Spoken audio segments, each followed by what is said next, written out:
Hello, it's your boy Cinema Dude. Enough time has passed. Let's talk about the spoilers of Kingdom of the Planet of the Apes. I'm just going to be reverberating on some of the things I loved and didn't love that I couldn't put in a spoiler-free review, and also talking about that insane and confusing ending. Alright, the movie kicks off with Noah and two other apes, Anaya and whatever the other one's name was. And those two apes were really left out of the marketing to be as big of a part of the movie as they were, and I was really shocked by how much stuff those two got to do with this, and I didn't even include them in my spoiler-free review because they're not even included in half the movie's marketing, and here they are such amazing apes in such a good part of the story. Not only that, but the little prologue with Caesar standing right there, showing Maurice and showing all the apes have Caesar's funeral at the end of the war with that Caesar window symbol, which is a big part of this movie. And then cutting 300 years later. Now, everyone speculated that Noah was going to be Caesar's grandson. In this, it is not confirmed at all. In fact, Noah doesn't even know who Caesar is in the beginning of this movie. And that was one of the biggest things that they had you confused on, because in the trailer, they sold the story completely different. It made it look like all apes hunted humans for sports, but no, there's actually different clans in the ape universe. Noah was part of Eagle Clan, who had to stay in the valley and every year hatched eagle eggs and bonded with birds.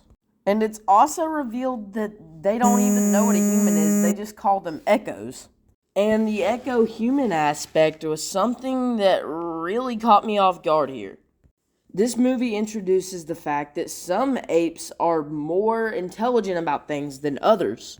And that's why they split the clan, because they don't know what's going on. And actually, just like the apes, humans are divided in this movie. That was one of the bigger parts I was surprised about. So, by the end of the movie, we learned that there are a ton of humans that can completely speak, smart, and have access to technology like computers, even in this day, 300 years later. But there's also humans out there who are dumb and have regressed to primal ways. And also that one character that we learned lived with Proximus and read him Roman Empire stories and basically shaped Proximus into who he is today was a human that was living with the apes for freedom, already knowing that this was his world, while May in that human rebellion was working to bring the humans back. And that left a good confliction between Noah and the humans. It was just so there throughout the entire movie. From the first second that May reveals that she can talk, it is so confusing, and it's just what is happening? So this is where, later in the movie, this is where Noah meets the Outlanders. They introduce a thing called the Outlanders, who are Proximus's clan, Proximus is an empire, basically, who's been going around stealing other people's clans. There's even a part of this movie where Noah looks dead at him and goes, Proximus says, "What do you see?" He says, "Stolen clans, stolen families, stolen lives." And Proximus just straight up punishes him, and that's where I want to give it to him. Proximus's motives here, it continues the freaking thing they had in Dawn of the Planet of the Apes, where you don't agree with the characters, but you can get on the side of them. You can get on the side of Koba. You can understand where Proximus is coming from. And they did that really well here. Whenever Proximus had you believing, that's when you have to think, what did he do earlier? But yeah, the whole clan thing really left a good impression on me. And when it comes down to the Eagle clan themselves, they did a really good job on them. So they had their chief, who is the one who could speak to the eagles, who could sing them songs, as well as the old Eagle clan, who's actually Noah's dad. Well, that's when Noah's dad gives him wisdom, and the Echo ends up breaking his egg in the middle of the night, and that's where we get introduced to the Outlanders, like I said earlier. And the Outlanders find Noah's base because the horse leads them right to it, and it is just a beautiful shot, but also filled with emotions. It was Noah seeing all the apes in his tribe run around there as everything's on fire and falling and apes are killing his other friends. He doesn't know who's alive and who's not, so that makes the moment as he enters Proximus's kingdom so much more emotional. And this scene really works, and it made you realize, okay, this is definitely up there with the Matt Reeves level effects.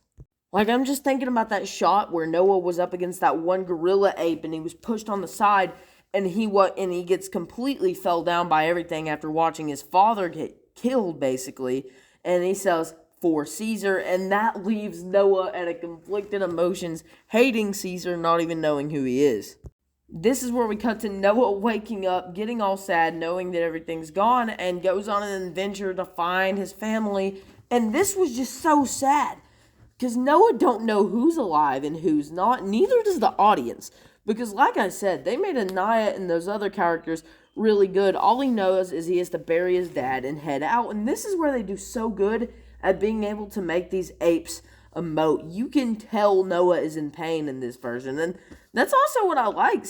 Noah's not a Caesar copycat. He doesn't necessarily want to be a strong leader who's not trying to go into war. He just wants to be there for his whole tribe. This is where we get the inclusion and introduction of Rocco. And the new way of thought process and the wonders of the apes was really fun explored, like the way they're looking at a mall and they're like, I think this was a sanctuary for humans. The apes ran. Eventually, Rocco telling him that the ones in the masks are really just manipulating Caesar's name. And dude, can I talk about how much Rocco was shown off in this marketing and not Anaya and that other ape? Now, Rocco was a really amazing part of the movie, don't get me wrong. And he did so many amazing things from the start of the movie to the halfway point. But what this movie did was it kept Rocco around as long as he needed to be. He would have been completely useless in that final battle. As sad as I was at his death scene, and I was just like, there's no way they actually did that.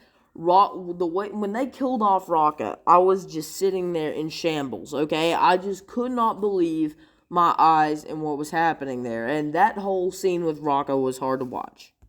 But he did what he was supposed to. He told Caesar what was going on and how everything was going, and eventually just fell in the river and died after that awesome river battle on the bridge scene. That was one of the coolest action sequences of this movie, and this shows up one time in the trailers, and here they leave out so many amazing parts that if you would have put these shots in the trailers, you would have sold it to me because of how amazing it looks. And this is where Noah and May enter Proximus's kingdom, like chained up, walking through the beach into this pirate ship world where Noah sees his clan is there, and they put May in captivity with that other character who was actually kind of sucking up to Proximus for the entirety of this movie. And May explains that she's there working for humans, and the apes are trying to open a vault with human tech in it because they believe that it can help apes grow smarter. Because Proximus mentions that humans were capable of flying, speaking over oceans, and was like really impressed with humans. And he believes the items inside the vault that was stored by the military before the war that pretty much preserves human technology and human time is when we're in the vault. We see dolls, we see numerous ABC books that can teach them how to learn how to speak. And May wants to get in there so she can take the classroom side of it and the knowledge side of it and make humans smarter. And there's a chip in there that she hunts down and she ends up giving to the humans in the bunker at the end of the movie. And let me just tell you, from the way they were trying to sneak into this bunker to this whole 20 minutes of the movie where Noah was living with Proximus, he was divided. Proximus was making good points. Where you have 20 minutes of the movie where Proximus is not doing anything wrong and like you're hearing everyone's sides and it's just a big argumentative debate the entire time and you see your friends. It is just, this was the conflicting part with me. Part of you as a human wants to side with May. The other part's like, this is why the apes have took over, and maybe the guy who May kills later is right. Maybe that character, I don't know who he is. He was just in Shameless, okay? But that guy, part of me thinks that his character was right. He was so hidden from the marketing, but in this movie, he was such a big part of it. Once again, like I said, they did a really good job with the marketing and hiding a lot of stuff. But there was so many times where I was just sitting there like, okay, he's right, you know. I think he's right. Like, me personally, you have to side with him. There's other times where Noah can say a sentence and you're like, oh my gosh, that's true. And the conflicting element of these 20 minutes left you invested. No longer how boring it was. I felt like this was very much needed to draw out and make this world and do all this world building. I know this was a lot of people's complaint, was they have 20 minutes of them in the kingdom talking, arguing, fighting, but it's all verbal stuff. And you know what? I enjoyed seeing how the apes lived. I enjoyed, think about it, we just scratched the surface on the different kind of clans we have. And then when it gets to the third act and the final battle, it really does speak up after that long second act, which I couldn't have loved more. It takes Anaya, Noah, the woman ape, and May all on an adventure to climb up to enter the roof and the building from the top.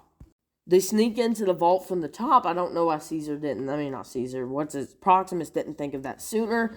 After taking the dangerous climb up there, it is just such a fun sequence of the apes looking around in that moment where Naya and Noah are standing there and they're looking at a picture of a monkey in a cage. Their face and the confusion that the visual effects is able to put on them really just hits. And like from the moment I saw something's up with May, she's working with Noah, but something's not going to go right. Well, at the end of this final battle, we get out of there, and the dam comes down because of May shoots a flare gun, and it sends out all the water through the kingdom, going up into the vault with this amazing scene of the vault flooding, and Noah letting all the apes escape, and seeing every little item in there, and seeing Proximus's interest, Proximus trying to start the tanks right back up,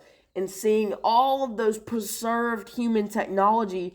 Proximus was so mad once the thing flooded all the way to the top, and this is where we get the amazing final battle sequence where Proximus is like, "What you gonna do? I'm king. They bow to me." When it's just like, why don't they do it? And this is where Noah starts those eagle calls, and the entire eagle clan joins in, and the eagles come in, knock him off the cliff, and that was how Proximus died. And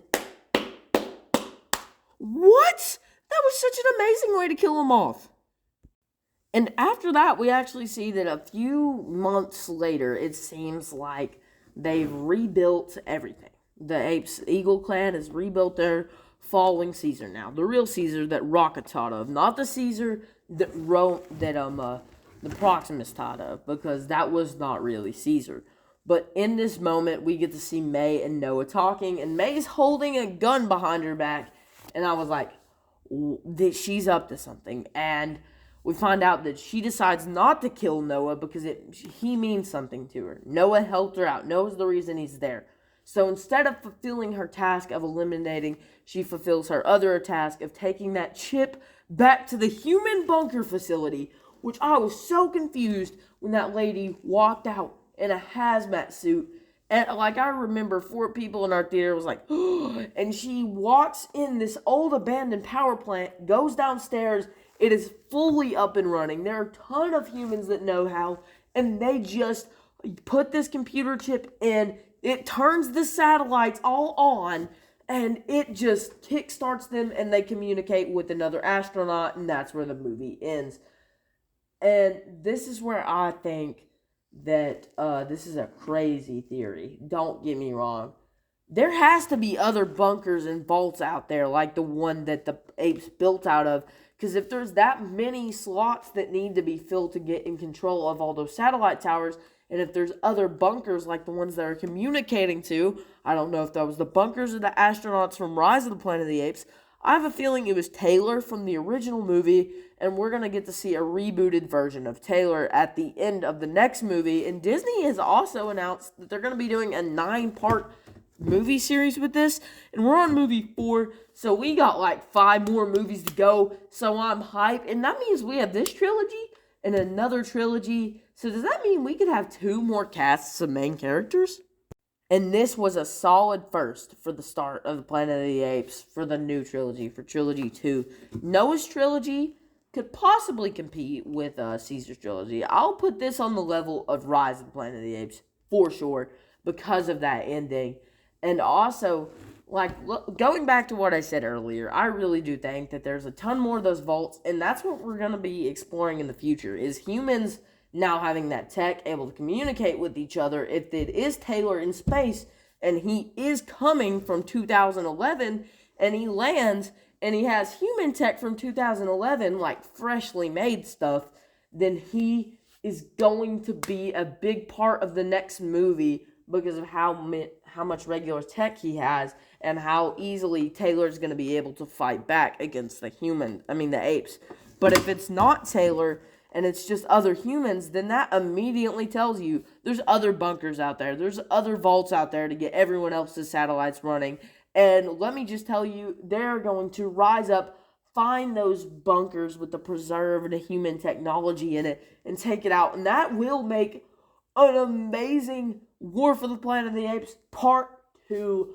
I just want to see where we're going with this, because there are so many different directions you can go to, but I'm still confused how you're keeping those good PCs and computers intact after years and years and years of, rotting, aging. I don't know how they did that, but oh my gosh, it's just, it's real, dude. What they do in this, it really conflicts you and leaves you divided on whose side to take, and that's why I loved Kingdom of the Planet of the Apes. But once again, I am, if they're going to hide anyone, they should have hid Rocka from the marketing. I just don't know how I feel, because it seems like you can't go anywhere with this and make it good, but who knows, they could have an amazing plan for the future in these movies. So, my name is Cinema Dude. I'll see y'all later.